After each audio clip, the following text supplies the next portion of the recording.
Here we go. I think we are going to be going live here. We are indeed, from the information that I've been given, and there you have the A site, the B site, the C site, the D site, and the E site. So, let's have a look. Having a look at this map, and they've restarted it again, the buggers. They keep doing this to me. It's cruel, cruel and unusual.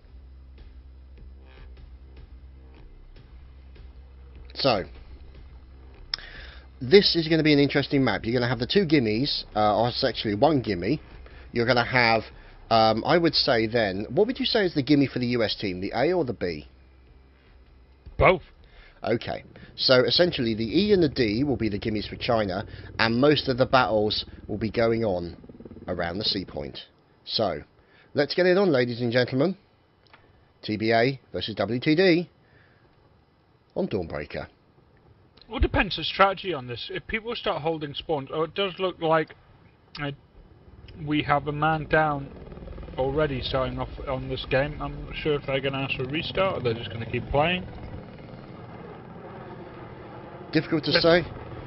No, because they're holding spawns, I can never be sure if they're doing that as a tactical reason or doing it because some people haven't obviously got to the game just yet.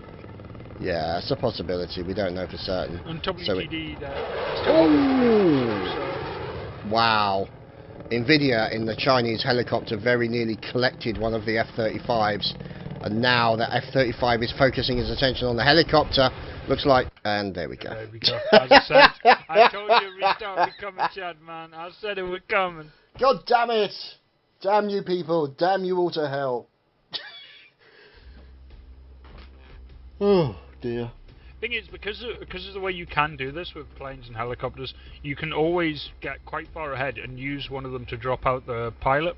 Not the pilot, the gunner. The gunner will then have people spawn right on top of them, and that's an insta-grab on a flag. Yes. Obviously, it does put them in a forward position that they might be by themselves for a while, but it's definitely a tactic and something that was used quite a lot in battlefields before this one. Yeah. Yeah, because obviously the thing is, you know, for those of you who are not aware, the pilot can switch to the gunner position, fire a TV missile, and then switch back to the pilot position before the helicopter hits the floor. So these are options that we've seen some very talented players do over the years, and we're hoping that we're going to see similar stuff like that. So the embassy is the closest point for the Chinese team. Nearby that is the hospital. The C point, which is known as the bridge, the B point, known as Plaza, and the A point, known as the bus station. So, helicopters are up. Let's find out what's going on. Now, this is interesting because... Oh, look at that! Chinese helicopter... Oh, whoops-a-daisy. Chinese helicopter coming under pressure from the jet as it takes him down, and the jet flies past the camera very heroically. That was fantastic. It's what I love about free cam on this game. Absolutely love. Get shots like that. And so that basically means that the Chinese helicopter has been basically disabled and taken out of the situation. And you can see that the American chopper is actually staying up quite high and out of the way. And you can see now you've got a bit of an armor push. There we go. So he's going to be doing TV missiles into those tanks at B. So you can see now B is being engaged. There we go. Combination TV missile and tank support going into that point, as we do have infantry also moving into that point. So let's move over to the C area, and we've got multiple infantry getting around that C area. So you can see two infantry there who don't seem to have actually noticed each other, which is kind of slightly amusing. And we're just waiting to see what they're going to do. There we go. We might see one of them notice each other. Let's find out what's going on. As one of the... There we go. That's Horek making his way in, but he gets shut down very quickly. So that was Runyo. And he has a pot shot onto one of the tanks. One of the tanks making his way into the C point. That's Armo Rabo, or Armo Babo. And he's looking very, very schmexy in his tank camouflage. And so he's going to be looking out for the areas. Now, one thing you're going to see also is the use of anti-tank mines to deny access to certain areas. And that looks like that's the kind of thing that they've actually done over here. So it's going to be interesting to see if that turns out to be a valid tactic, Dogbert. Is indeed. I'm actually a bit concerned right now, but Wartime seem to be pretty much dominating. They seem to be getting the points they want.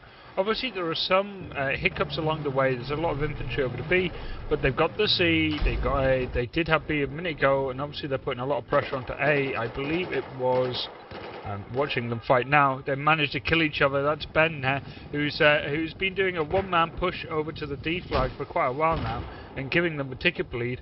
I'm interested to see how long it's taken for to be confirmed to get their tank back in action. Their jet is now on the field for the first time, and he's going head-to-head with Matty. But straight off the bat, Wartime didn't have the helicopter at the beginning. They let their plane get in the air, they waited until the enemy chopper was down, then their chopper goes up, and they still managed to get the bleed going. They got all the flags they wanted at the start off, and yeah, they seem to have got off to a great start so far. Yeah, definitely looking that way at the moment. I've been watching Beckenbrook poning it up at Site B. So you're looking at the bleed currently in the favour of the Chinese, so that's TBA obviously, and now you can see the difference in tickets, only about 30, and we're now watching, that's Quickyo making his way up towards the central control point here. We're going to try and pick one of those flags. He's going to get onto the burn as best he can. He's taking fire but gets cut down by Dignity Ben as he moves in towards that point to defend it, ensuring that it survives, but it's still being contested, that central point. As you can see, a little bit of fire coming in, a little bit of fire underneath the bridge. Bracken Bunch there managed to take down 2 from Wartime. He would have got a third, but he just didn't know how many. But to be confirmed, it's really committed to this flag. Sorry, but Wartime had committed to this flag. Otherwise, he might have got a clean sweep there and captured the mid flag for V team. Indeed. Now we shall move on, and it's Beckenbrook again. He seems to be everywhere at the moment. Maybe they're all called Beckenbrook, it's difficult to say. But he's obviously making his way out from the embassy towards the hospital general area. And now you can see the C flag is basically being contested at the same time as the US team are looking to contest and take back the A point. And there seems to be quite an infantry battle going on. As you can see, fire coming in from the US attack helicopter, trying to support the US troops, and you've got a tank in there as well. Let's see if we can find out what's going on, as these guys are having a little bit of a technical problem. And this is you can see them dealing with that tank. There we go, cut down very quickly. As you can see, fire coming in, and one of the guys here hiding behind cover, making superb use of cover. He's decided to cheese it in the opposite direction as quickly as possible. And now we're looking at Mr. Yo there, good old Quick Yo, making his way in, breaking the glass. He's now captured that point, and he's off, but he's taking fire. As he comes out that point, runs, unfortunately, and gets drilled at the same time as the helicopter also drills him from the air. So, unfortunately, any attempts there to move on from the A point, it looks like the A point's now going to move back into the ownership of the US team. And we shall just have to wait and see where the Chinese team decide to focus their attention, which looks to be the D point. Dogbert? God, Dogbert. That's it. Combination of Dignitas and Dogbert. You are now Dogbert. There we go. Carry on, sir. To be confirmed here, seem to be slowly but surely getting themselves maybe back in the game. They have people all over sea, and they have reinforcements on the way. Runyo at the moment, if he can just keep them busy now, he wasn't able to do it. But unfortunately, he's bought enough time for his team to reposition and defend at sea. And this is looking really good for a team that only at the beginning of the game was finding themselves in dire strait. Well, look at the number of points that have actually been capped now. They got 4-1, and now the A point is flashing. And it looks now that TBA are actually forcing the issue. You've now got a couple of guys from TBA moving up towards the A point. And as I press the wrong bar, you can see Quickyo and friends pushing this point pretty hard to try and get possibly, maybe, a full conquest cap out on all of the points. We'll have to wait and see how that turns out, as more fire coming in there from the TBA guys. And you can see one of the other TBA guys, that's Runyo, making his way over to the next point. Looks like he's going to be looking to try and pick up and maybe take the B point back. So I have to say, Wartime have decided to sacrifice their air advantage, and Matt just bailed out of his plane to land on E. As a good change of tactics there. They realised that their air dominance really isn't giving them much help. The air units are good, and helicopters obviously are key in some areas, but they're not as useful as having more men with more feet on the ground around flag points, which is something that, to be confirmed, have been all over them on. They have outnumbered them infantry-wise from the start of the game, because they have not been focusing on the helicopter, and they really have not been bothered about their plane. Apparently not, no. Now obviously we're looking at WtD 0695. He's about to trade fire with another member of TBA, but he's coming under fire from multiple directions. He's trying to take cover in the right place. He's throwing out a grenade. Looks like to be an incendiary to try and keep that guy out, but a nade that came in from a member of TBA, Quickyo I think that was, again, and Runyo. I wonder if they're brothers. So you can see they got taken down in that attempt, but not far from there is one of the enemy, and one of the US team moving in. He's got to be careful. He's in danger of being attacked. Yeah, it looks like they're already cycling back to attack him. He's got to be very careful. He's got to be looking as he's coming under attack from 2, possibly 3 directions. Any second now, one of the guys, there we go, drills him very quickly. So good triangulation of fire by the TBA guys, I have to say, when taking down these points. And it looks like that will now revert back to the ownership of the Chinese team, and we can move over and find out what's going on at the C point, as that is now being captured by the US. And there's the likes of Rababo in there as well. He's taking fire. He's going to have to back up. He's trying to spray a little bit of goodness in the general direction of the Chinese team, and now can make his way off towards one of the points as he takes down one of the China team members. And let's see how things are going. So Beckenbrook in currently with 12 and 4, seems to be doing well. At least he was until I spectated him and got him killed. And you can see, there we go, Quickyo, it is the curse of the spectator indeed.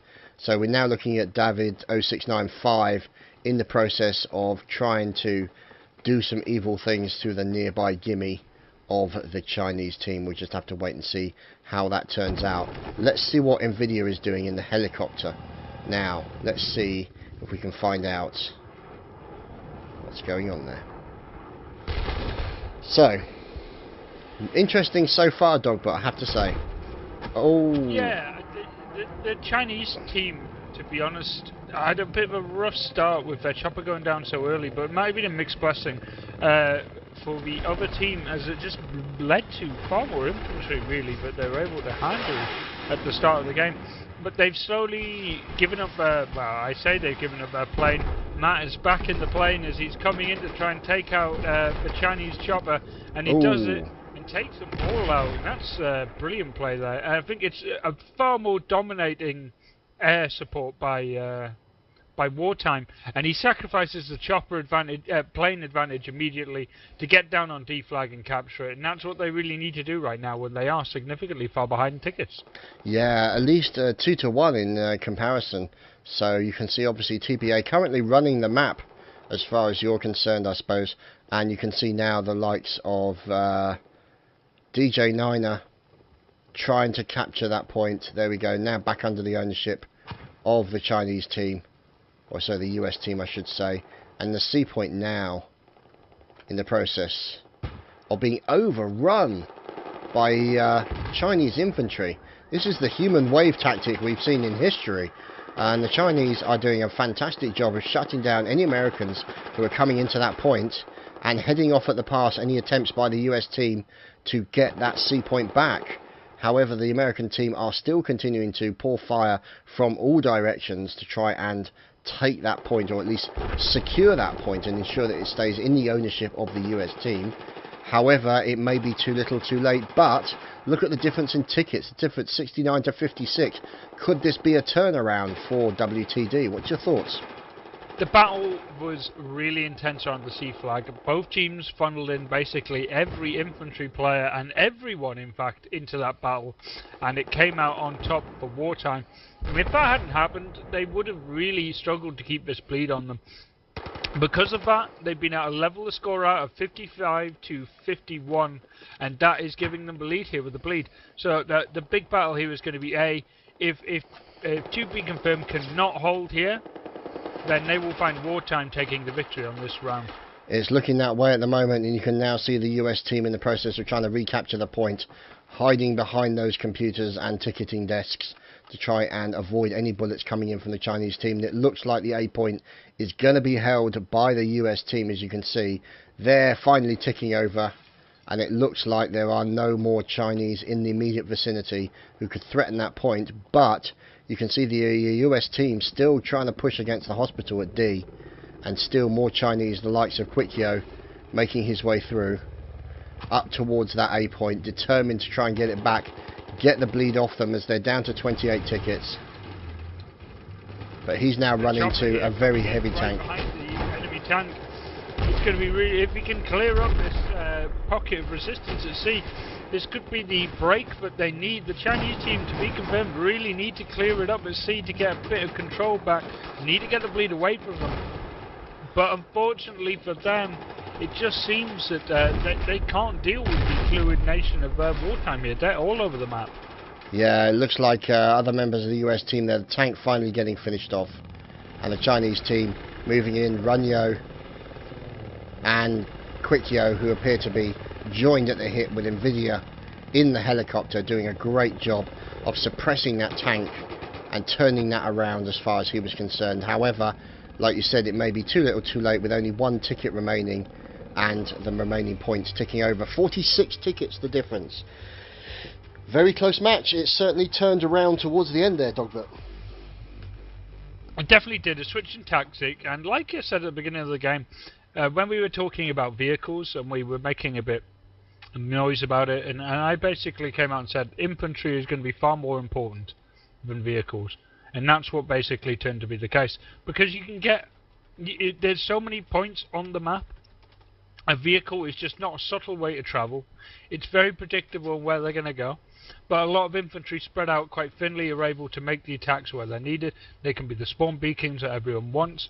And when it comes to switching your attack perfectly, they're the best tool in the game. So infantry win that map.